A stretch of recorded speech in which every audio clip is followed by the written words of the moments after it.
இப்போ பற்ற வச்சுக்கலாம், வச்சுக்கலாம். கடலெண்ணெய் ஊற்றி ஸோ வெங்காயமும் சின்ன வெங்காயத்தையும் போட்டு உப்பு போட்டுக்கலாம். அப்புறம் இஞ்சி விட்டுக்கலாம். அப்புறம் தக்காளியை போடுவோம்.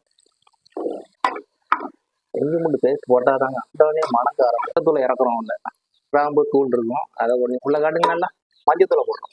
கரம் மசாலா ஒரு சும்மா பஞ்சு பஞ்சாக வந்துட்டு அதுக்குள்ள அவசரத்தில் நம்ம ஆளு மூஞ்ச காட்டுங்க. அவசரம் எதுல மூளை இருக்கா இல்லையா திங்கிறதுல கிளீனாக இருக்கும். அதுக்கு எவ்வளோ இடைஞ்சிடும் அப்படிங்களா தகதகன்னு அழுகிட்டு இருக்கு. மசாலா போட்டுக்கலாம். 10 ரூபா பாக்கெட் ஒரு பாக்கெட் போடுங்க. கரெக்ட். குழம்பு மிளகாய் தூள் அது ஒரு 2 ஸ்பூன் போடும். மறுபடியும் நல்லா கிண்டி வரும். கூட கொஞ்சமாக சூப்பை ஊற்றிக்க. எப்படி இருக்கு இப்போ ஊற்றி மாதிரி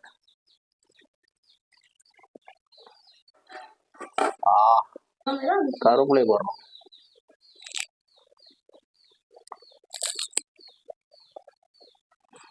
அடாடா சூப்பராயிட்டு.